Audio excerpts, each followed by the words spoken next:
And g'day everyone, and welcome along to this workshop. As it's sort of said here, this is a bit less of a talk, definitely an interactive workshop. If you choose to participate, Crispy will be looking after me and taking your questions from the chat and feeding them to me as soon as they find an easy place to feed them back. So that's sort of the goal. But if we have a group of people who aren't able to feed things out, or they don't feel comfortable doing it live and want to talk about it one-on-one, I completely understand and completely happy to talk about that after the workshop as well. I've got a bunch of examples I can talk through for the duration. So to get started for our low-key workshop, first, just to give you a sense of the structure of what we're about to go through, I'm going to do some introductions of myself and what the subject matter is and why you may care about it. I'm going to demonstrate the core loop of the process, and then we're going to test it either through some of the examples that I've put together that are full of holes and flaws and what ifs and wells. And then we're going to repeat them as often and as frequently as we have time available to us with the questions that may be asked. And then we're going to conclude and wrap up. And as I said, I'll be available afterwards if people want to have further discussions and talk through this a little bit more. My goal of having this loop structure and this engagement is to have a bunch of different cases and ways of applying this and to talk through it conversationally, because this type of risk assessment work can be done in spreadsheets with graphs and X and Y axes with likelihood and consequences. But I think it's more important to put some material out there and in your hands that helps you think through problems that are relevant to you. And the best way that I know how to do that is to ask you what they are and then talk you through that process. So firstly, in terms of a welcome, hi, I'm Kirk. I'm a security consultant, as I was introduced. But the more important welcome to do is to say that I'm broadcasting from the lands of the Ngunnawal and the Ngambri people in Canberra. And I am also broadcasting from the same place as Anna, who was talking earlier and who had internet difficulties. So if I have that breakup, I apologize, but it's for that same weather-based reason in our capital. So who cares about risk assessments? Of course we do. I'm sure many of you have heard that we take risks every day and do risk assessments every day, crossing the road, et cetera, et cetera. So we're all doing this. We've already heard this sort of an approach. Some people need it more formally structured and some less. Militaries are obviously on the side of doing very complex risk assessments, governments, targeted peoples, et cetera, et cetera. And everyday people do them all the time. For what reason, or what would they do them on? A whole range of things, anything you feel particularly concerned about. The two sort of key distinctions would be a deliberate or a sort of a unconscious risk assessment. So you may look at something and feel good or feel bad about it. You're not going through a deliberate, conscious, scientific process about assessing that risk. On the other hand, you may sit down for a moment and actually assess the situation and think through it. And that's a little bit of where I'm trying to build some structure and help you start thinking through things in that way. That also sort of covers off on the whens, but when becomes more important when we're talking about things that are important to us or important to people we care about. So whether that's a collective or an individual concern or a project, all of these circumstances could be reasons to undertake a more deliberate form of risk assessment. Where? Anywhere, anytime. Why? Because it's important enough to you to do it. So here we go. So the core loop that we're going to go through is borrowed from the Electronic Frontier Foundation's Security Self-Defense Program. And I'll give you that reference later and talk people through it again if they want to. But it's 5 basic questions that are pretty easy to remember. And if you go through this process and loop around a few times, you can end up with a pretty good risk assessment for yourself and a pretty good security plan. So what do I want to protect? Who do I want to protect it from? How bad are the consequences if I fail? How likely is it that I will need to protect it? And how much trouble am I willing to go through? So I'll go through a first example, and then I'll happily start taking questions from the chat or sort of input from people calling for examples at various points. So in this first example, what do I want to protect? A really valuable project that I've been undertaking. I am the owner of Jurassic Park, and I have this vision for an entertainment venue that I want to set up. And it's really important that I protect my investment and my vision for the future because that's going to be my legacy. Who do I want to protect it from? I think the most important thing in my mind is to protect it from the boredom of the participants. I want to make sure that it's as incredible of an experience as possible and extremely impactful, and that everyone goes along has an incredible emotional response. We don't want the bored kiddies. We want the highly excited or scared kiddies in different circumstances, depending on which tour we're going to send them on. So we want to be really careful that we make sure that this experience is highly crafted to avoid the boredom of the attendees. Look, arguably the dinosaurs could get out, but we've engineered around that in a bunch of ways. We're not as concerned about that as we are about the experience of the attendees. Interesting anecdote while I was doing some research for this. Apparently, breaking the fourth wall of the conceit here, the crews during Jurassic Park would have some troubles with the animatronics. Apparently, the T-Rex would wake up randomly when it started raining on the set, and then people would just start screaming and running around, and they had to develop a whole health and safety plan around the fact that they couldn't engineer around this problem. They just had to accept that occasionally the T-Rex would come alive during screenings. So that's a whole other safety plan that could be assessed, but I thought this was worth bringing up for a little bit of a laugh. So how bad are the consequences if we fail this? Well, the dinosaurs aren't going to show up. The guests aren't going to be impressed. The park is definitely going to fail if the guests are bored. So we really have to be aware they have to have as beautiful of an experience as possible. So how likely is it we're going to need to put these protections in place? Well, we've already put a lot of investment in and built this up a lot, but we're going to get some external validation as well from a panel of experts that we're going to fly in. We are going to get their opinion and make sure it's publicized as a third-party validation and remove any doubt from anyone's mind that this park is a brilliant idea. So we'll fly them in and get that independent audit. So how much investment? Well, of course, we're going to spare no expense. This is our legacy after all, and it is unquestionably important that this is going to last for generations and have the impact that it needs to have. So, no expense is going to be spared on this project. We are going to do things like genetic engineering and down to the level of making sure that all the animals in the park are female so that we don't have runaway breeding that we have to control in the pens and in the environment. And that keeps the population under control. And that's one of our controls in this situation. Keeps everything nice and sensible. There's no way anything could get out of control that way. We've gone down to the genetic level. And we found a computer programming whiz who we've got in. And as it says here, he put in an incredible bid to do 2 million lines of code to make the whole park run on an automated system. This one guy does it all. We got the very best. Spared no expense in this case. So that is the sort of thought loop that we've gone through from what we're looking to protect, why we're looking to protect it, and what we've put in place to protect that thing based on the likelihood of the situation. We'll go back around and look at Jurassic Park again if we have time from a different perspective.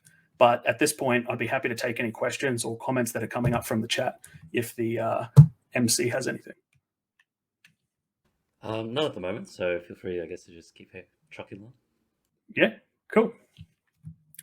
So we'll go around for another example then. And this one is sort of relevant from the talk that I enjoyed a little bit earlier about tank assets. So in this case, let's say that I want to protect a game studio. The way that I might approach that is different depending on my perspective. Am I the CEO? Am I the art director? Do I care about the marketing plan or the future profitability of the organization? In this case, I'm going to think through this process from the perspective of the chief legal officer for Gaijin Entertainment.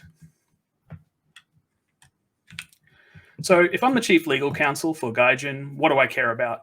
Well, we have offices in Hungary and Budapest, and we're sort of a Russian-owned organization. That's all right, but what do I care about as the legal counsel? Same thing as for most organizations, especially if they're creating things. We've got contracts and there's some employment things. We might have employees all around the world, so there's pay and different things to go in there for different jurisdictions. A bit of corporate governance, make sure all that and the investors are happy. A bit of IP protection, fairly normal bread and butter sort of things. Life's pretty easy in this case. They're just making a video game, not as complicated as some of the other things that are going on around in the area. So what could possibly go wrong or be more complicated? We've already got it all under control, and the legal counsel's pretty happy. And as an aside, for those who may not be aware, the chief legal counsel, or chief risk officer in some cases with the legal training, is someone who's usually trained to think about the risk of the organization more broadly in terms of legislation and other bits and pieces like that, having fines or coming into ill and then having to either prosecute or defend things. So they're often thinking about this stuff quite a lot. But they also know about the normal models for organizations, and they've standardized them quite a lot as well. So what could possibly go wrong? We're building a video game. Maybe it's a war game simulating something. Yep, that seems fairly good. They've got a bunch of military assets. Maybe we need some community management. All well and good. Fair enough.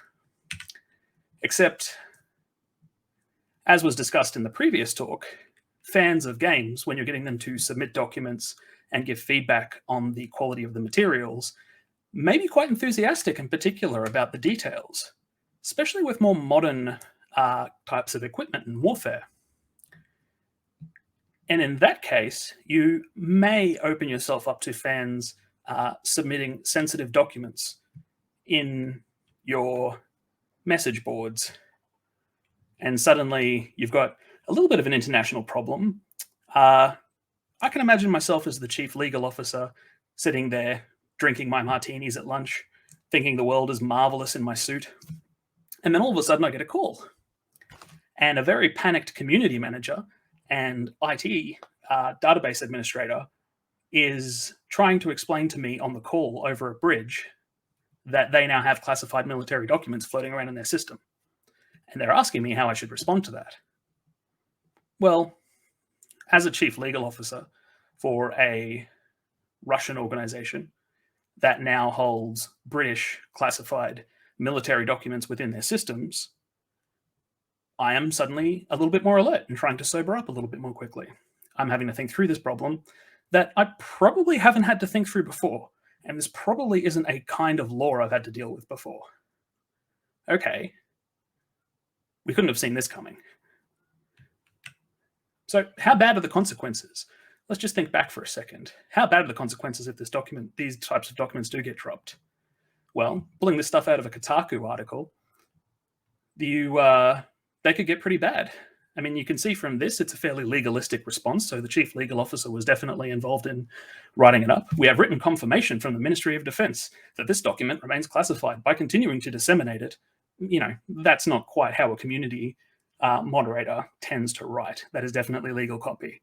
So you're seeing consequences and a level of legal concern and interaction for this organization that maybe they didn't anticipate or didn't have to deal with before. Suddenly they're dealing with military secrets, ministries or departments of defense from foreign countries, and having to sanitize their systems in all good faith. Because as you can see here, they're referencing things like the Official Secrets Act. This is serious business. But look, okay, we're going to get through this. We're going to roll incident response. We're going to go through and sanitize the systems, make sure everything's scrubbed, make sure the Ministry of Defense is happy and confident that we've removed those documents successfully, maybe get some advice on how we're going to stop this sort of thing from happening again. Fair enough.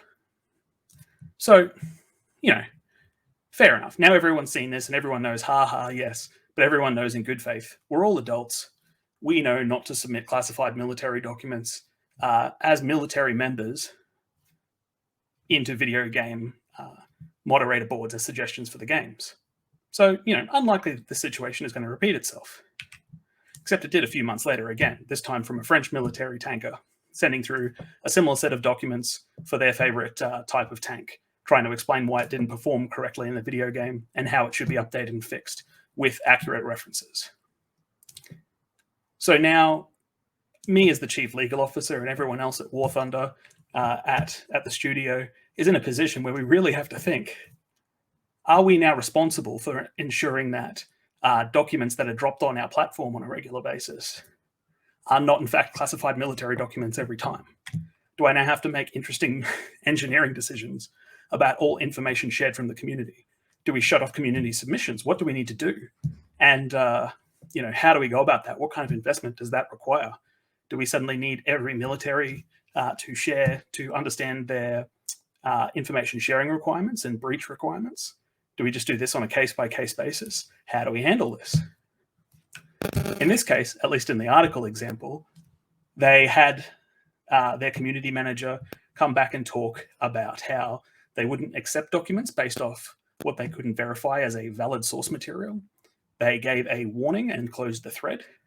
And before any discussion, handling, or bug reports are made, proof of the document's declassification will be required, as well as where it was sourced from. So now, before accepting a document, they need proof of declassification. Okay, so no longer accepting media inputs until they also have a declassification report. That seems fairly good, because now you're not having to harden and develop a document receiving and storage platform. Cool. That kind of moves that problem out a little bit. But wow, what a 3 months or three or 6 months for that legal counsel, talking to different military attaches and trying to sanitize systems and make sure this didn't happen again, so they could get back to drinking their martinis at the bar on a regular basis. This example is not unusual or too far off the mark for a number of different engineers, back-end systems developers who may have things like credit card data or personally identifiable information move into different parts of their systems or be imported incorrectly and are visible in different areas, and they have to roll response and sanitize and recheck systems. But how do we avoid these things, and how often do we put these sorts of mitigations in place versus constantly rolling responses? All of it is a balancing act, and this is why you go through these things in a continuous cycle. Because the first time you go through and you put in some assumptions and some questions, your assessment of that risk may not be quite right. You may not have the right information or the right people in the conversation. So you go around and adjust it until consensus is gained by the people that you're involving in that risk assessment conversation. Do we have any other questions from the chat or any other discussion going on? Yeah, actually. So this question comes from Adrian. Question for you, Kirk. Are there any common frameworks that call out types of risks that any business should consider? And follow on, like, how about technical risks, or is this a specialist area where you'd bring a consultant?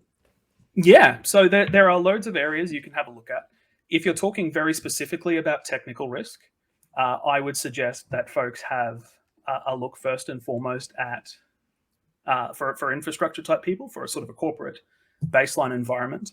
The Australian Signals Directorate or Australian Cybersecurity Centre's Essential 8 maturity model is pretty good. What that does is give you 3 maturity levels across 8 broad technical control areas, not process or people or anything like that, and includes things like whitelisting and backups, and gives you a progressive way of hardening or developing your area against, I guess, statistically, what that agency sees as being the most meaningful technical interventions for an environment. Now, when you go and have a look at those, you will notice that some of them are challenging or outright impossible to implement in a Linux or a development environment. They are very Windows focused. Fair enough, do your best, have a look at it anyway, and have a think through about what you could do to apply them. They are still the statistically most meaningful interventions for the baseline environment. In coding and development type environments, there are a few other frameworks you could have a look at for web app type development. The OWASP Top 10, or that framework, is a good one to have a look at. For others, for different kinds of coding environments and trying to pick up bugs and do testing and things like that, I would suggest just having a look at continuous improvement, continuous deployment type products that will automatically review your code and go through and do some of that work for you and putting some test conditions in there. This is an area where I'm less an expert. I'm not a developer. The person that you may want to talk to about this may be someone like Lily or someone else like that who has a bit more experience in that area. But I can also refer you to some other folks who'll be able to have that conversation with you a little bit more effectively.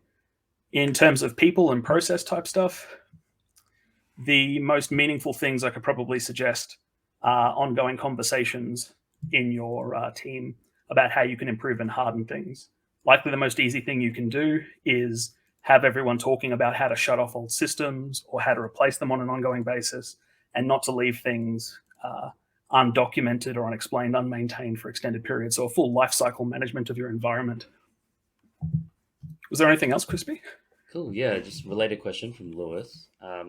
We couldn't have seen this coming. How do we narrow down some of these unknowns? I think when you're having these risk conversations, it can feel silly to approach them and talk about things that are like meteorite strike long chances that don't matter anyway, because if they hit, then we're dead. It doesn't matter. We can't do anything about them. But they're the kind of conversational places that can help to open up some of these ideas. And a lot of developers and techs are already familiar with,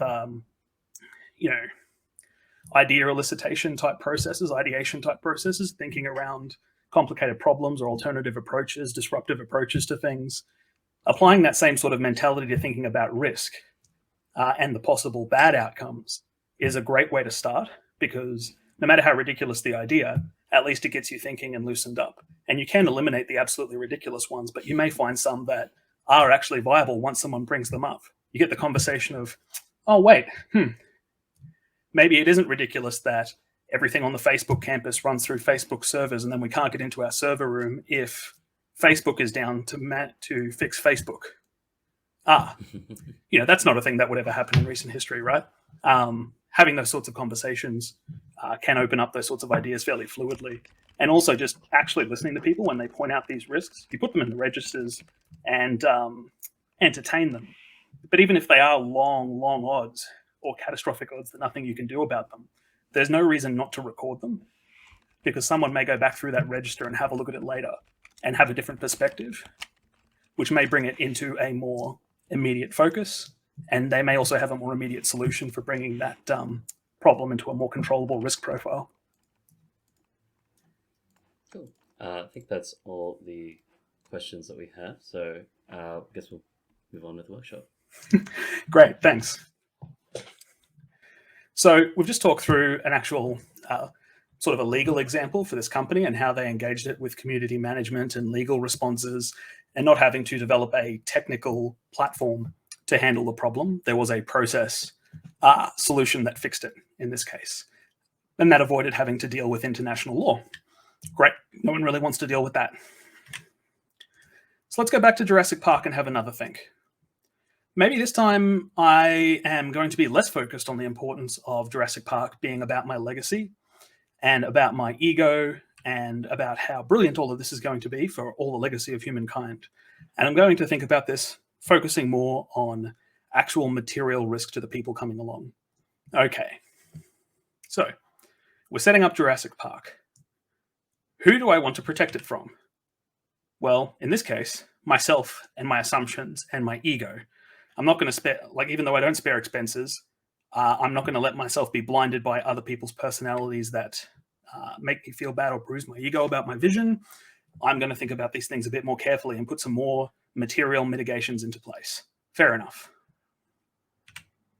So we're going to protect it from. We're not worried about the kid anymore. That part's fine. We have a bunch of really great entertainment and experience consultants, chefs, all those sorts of things in place. We're going to focus on the physical risk and the biological risk that is in this environment. So we don't want the dinosaurs out. We don't want a containment breach. Okay, cool. So how bad are the consequences if I fail? Well, depending on the angle of the containment breach, it may be a fence falls down and the tyrannosaurs get out, or something else could happen, like someone could steal some of the cryogenic samples and then dinosaurs get out into the world and get weaponized, get released out, and used for nefarious purposes outside. So we have to make sure the dinosaurs stay in, both for their own safety and for the safety of the parks attendees. We don't want this to be turned to sort of capitalist ends. This is a good for humanity, seeing these creatures walk the earth again.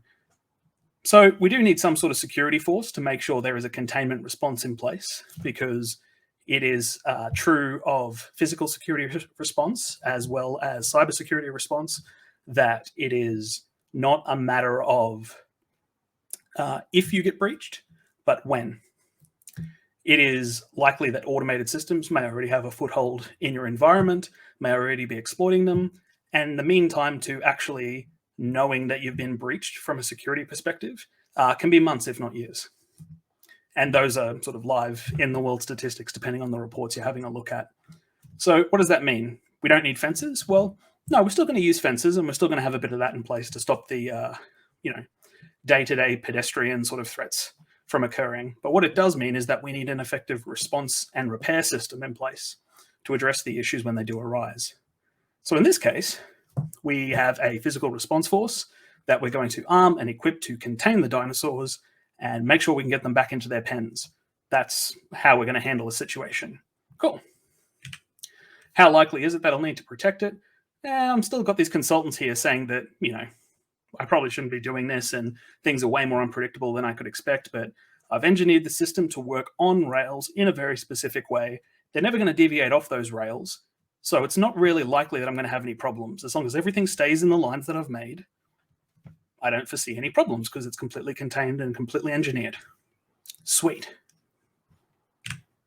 So how much trouble am I willing to go through to put in some further protections just in case things do breach? Well, in this case, I'll put in a gamekeeper. That seems like a good idea to make sure all the dinosaurs are having a good time and that they're all safely contained. And this guy is also my whole response force for the whole island. If anything does happen, he'll go out, contain them, and bring them back in. That seems completely adequate. Okay, look, maybe this isn't appropriate. Maybe things do need to be escalated a little bit. I know I was concerned before about other kinds of things getting off the island and threats like that. So maybe we do need to beef up our security profile a little bit, get a little bit more money into the defense arrangement. But at this point, because I've spared no expense, the budget is looking a little bit thin. Maybe if I put a partnership in place with a security organization of some kind, I could get some security resources onto the island. And yeah, I don't see any problem with that. Cool. So we get this security firm in, and they're starting to look after the situation on the island.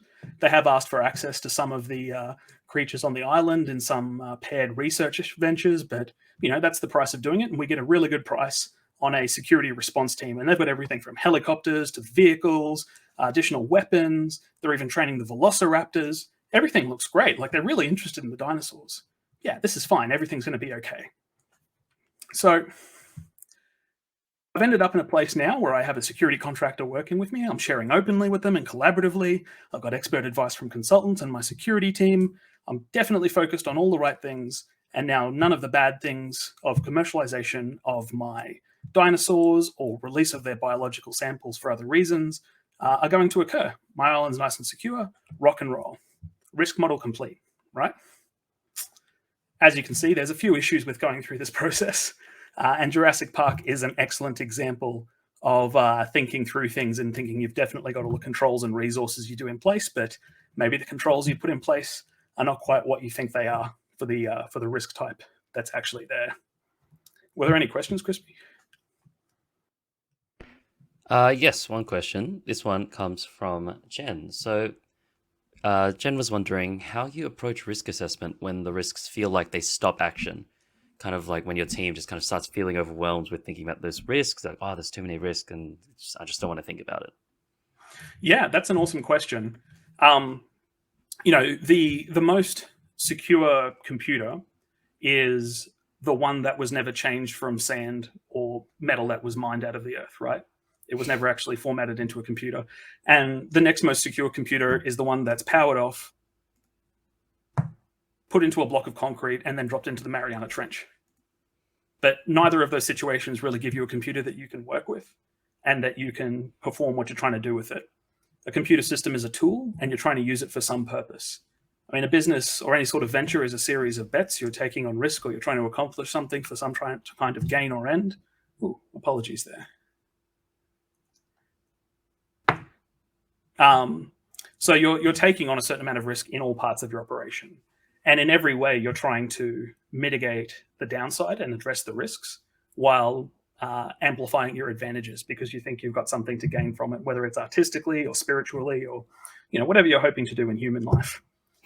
The question about how many things do you put in place in terms of mitigations that feel like they're burdens or stop you, that is up to the individual organization, and a thing that I have in a note a little bit later is a concept called a risk appetite.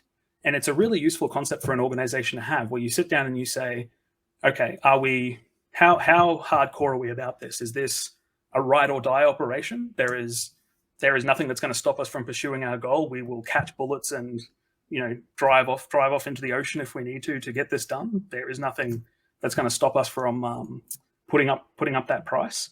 Or is there a place that you're willing to stop if the risk gets too high? And you have a conversation and you have a thought about that at some point before you start, and you document that in some way. Have a conversation about it, quantify it, maybe write a few examples of things that would fit that too high risk profile, that would be too far. And then you think about that with your business plan, and you start to know if you're ever going into the red in that case, if you're starting to redline anything against that risk appetite that you've set. And that's where you put mitigations in. And what you may find is that as you're pursuing your operation and the external situation changes, that may be legislative or political or technological, financial, a whole range of things, including staff and the culture of your organization.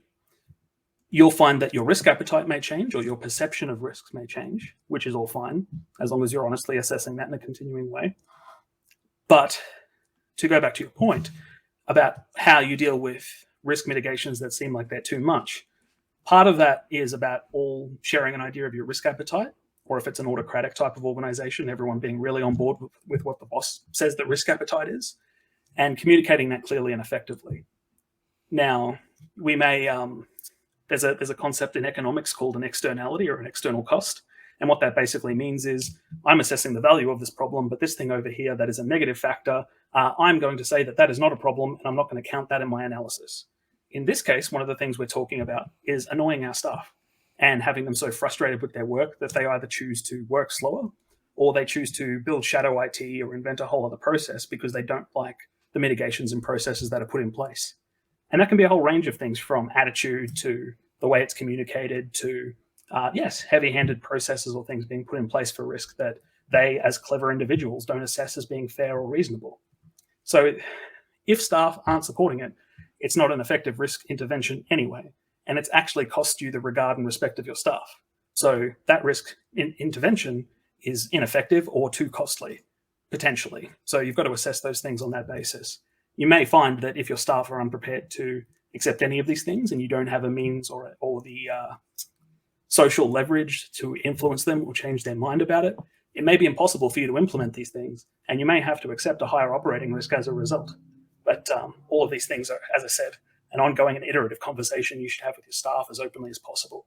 The last thing you want to do is make this a policing type arrangement where you say you must.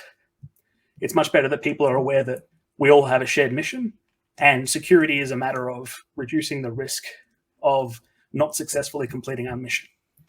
As long as everyone's on board with that, people should understand that the risk mitigations are for that purpose. So always got to balance that message. Was there anything else, Crispy? Cool. Yeah. Bash asked, actually, how frequently should you check to see if the procedures that you've put in place are actually effective at mitigating risks?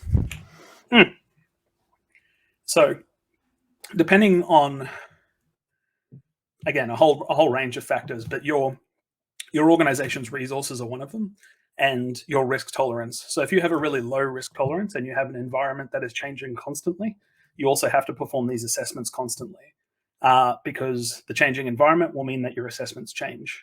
So this process may look way more agile and may be more discrete or more targeted.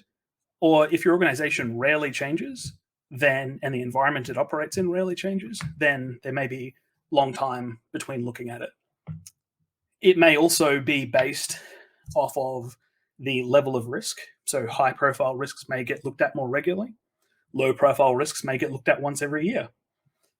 You just pick a level that your organization is comfortable committing to in looking at them in your risk plan, because the frequency of reviewing and checking these things is itself a resource investment into your risk mitigation.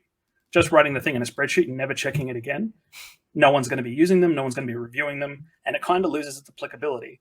But if you're checking the whole spreadsheet every hour with everyone in the organization, that might be a little bit of a high resource investment and have the coders off of writing code. So your organization's not running. You've got to figure out what time you're prepared to invest in it, the same as team bonding or training or anything else. Cool, perfect. Thanks so much. That's all the questions we have at the moment, so I'll leave you back to the workshop. Great. So this has been my three sort of core examples to talk through these. So I'll go through a few references and then come back for some more questions. And as I said, if we finish up a little bit early, I'll be around in the chat or happy to take calls or direct comms from people if you've got a personal project or a small organization to talk about. So the core loop again, what do I want to protect? And this could be anything. It could be a big organization, it could be a reputation, and you could have many whats, and each of them assessed individually. And each of those whats could have many whos, and they could have many of the hows as well. You can record these in a spreadsheet if you want. You can record them on a whiteboard with sticky notes, but having a think through these at least gets you started. I know I mentioned in the blurb for this talk that you could apply this process to a blind date, and as we've got a little bit of spare time, I'll just go through that quickly. So what do I want to protect? I want to protect my personal safety, emotional, physical. Going on a blind date with a person I don't know very well. Great, cool. I know what I want to protect now. Who do I want to protect it from? The person I'm going on a date with. So they're the other party and I have limited information. As it's a blind date, maybe my friend set me up with them. So, I know what their name is. I can ask my friend about them. Maybe they're a friend of a friend. How bad are the consequences if I fail? Well, depends on my emotional state and my need for physical security. Depends on experiences that I've had in the past and how much time I have to, fix up a bad date. If I have a bad date, only I know how long that takes me to feel good about afterwards if it ruins my evening. So I'll have a think through those processes and say, yeah, it usually takes me an hour or two having a hot chocolate and, junk food afterwards. And then I usually feel bad after I eat junk food. So, that's not great. But look, I haven't been out on a date in a while. So it's important to me to get out. And my friend thinks this is really good. So it's important to my relationship with my friend as well. If I don't go out on this date and at least try, there are sort of relationship consequences with that friend. Okay, fair enough. How likely is it that I will need to protect from these issues?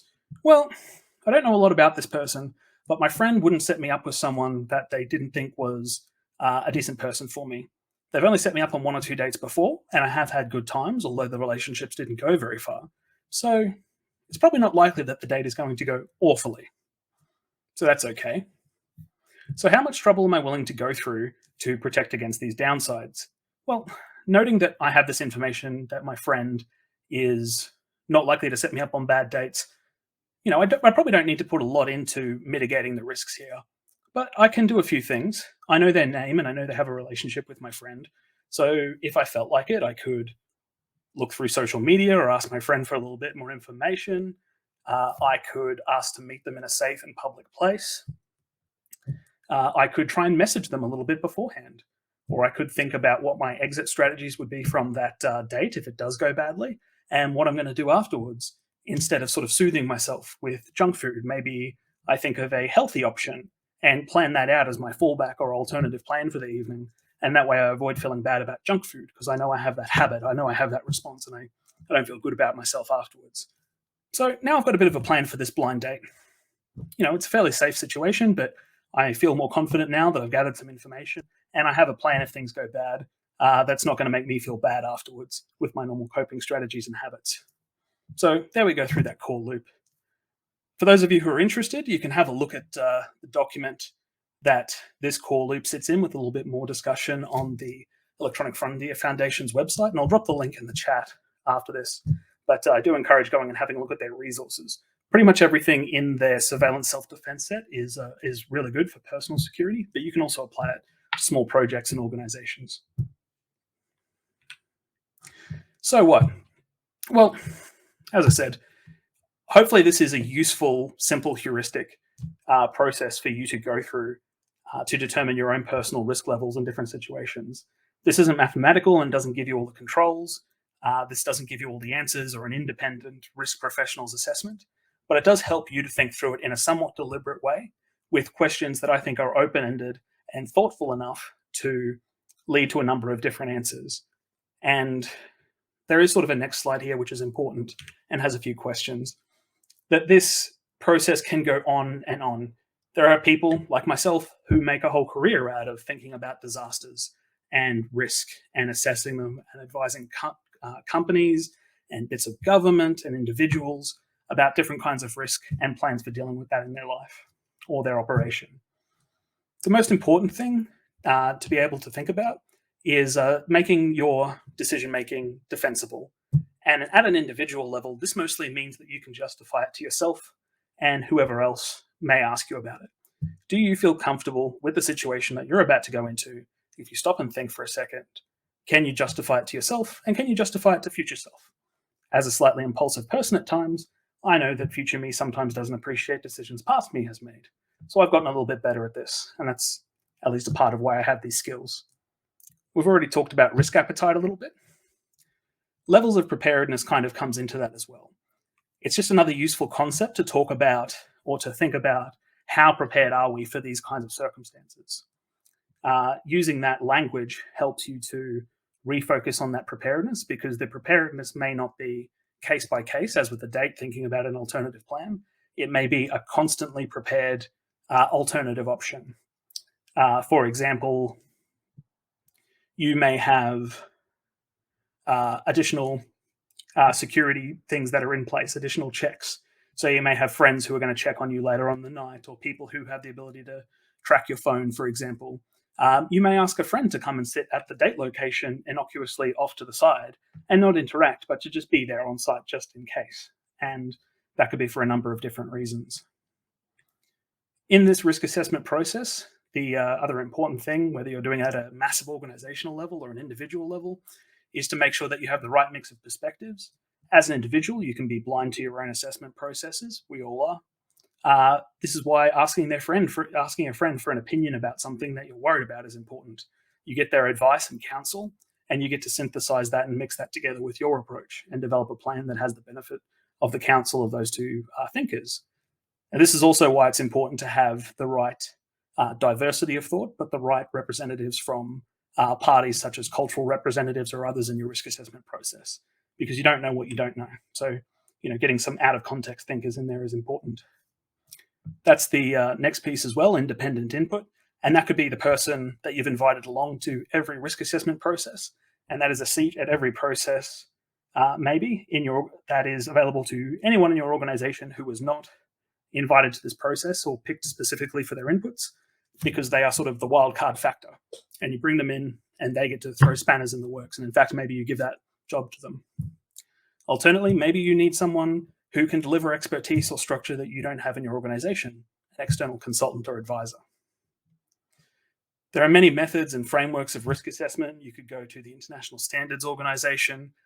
You could talk about specific cybersecurity risk frameworks or World Health Organization frameworks. I have a reference for one of those at the end as well, if you're interested for a compare and contrast. But at their core, they look a lot like every risk assessment framework you're going to see, whether it's in health and safety or organizational risk or cybersecurity type work. There's a lot of common features in them. They're just adapted and changed depending on the circumstances. The last thing is level of confidence. And this is the thing I was saying would be important on this next slide. Level of confidence in knowing when you've done enough analysis. As a person who's experienced anxiety as a part of my life, I know that I can tend to try and think through circumstances and rehearse them and look at variables. I've taken it on as a professional practice for a reason. Knowing when to stop and when you've got enough information is something I've picked up as best come from the scientific community. When you have a saturation of information and start getting the same sort of results, or start observing repeating patterns, and you develop a level of confidence in your data set, that's when it starts to become appropriate to stop. That can be an analytic, mathematical truth in a model, but it may also just be an emotional truth. You get enough information that gives you emotional confidence that the information you've gathered is accurate, and that your analysis and reading of the information you've gathered has provided you with results that you feel confident in. And you're basing your plan and your responses off of that information gathered. As I put here, it's almost like this is best done on an ongoing and collaborative basis. Because it is. It's a team sport. It can be fun. You can think about ridiculous things and make ridiculous plans. And you can practice it by doing it to movies like I've demonstrated here already. This process is very flexible in that way. So you learn this best by doing it, applying it, making it flexible, and not getting too worried about it not fitting perfectly. and adapting it and understanding that it's about reducing uncertainty, entropy, and risk. So take chances, make mistakes, and get messy. Miss Frizzle, one of my early childhood role models, very influential character in my life, set me up with this very early on, and I'm very grateful for it. So much so that I put her here in the thanks, along with the Technically Games organizers, all of the Volleys, Electronic Frontier Foundation, doing the amazing work they do, but writing very comprehensible, readable documents that I've used a lot to communicate effectively with non-technical persons. Michael Crichton, obviously. And yeah, once again, Miss Frizzle.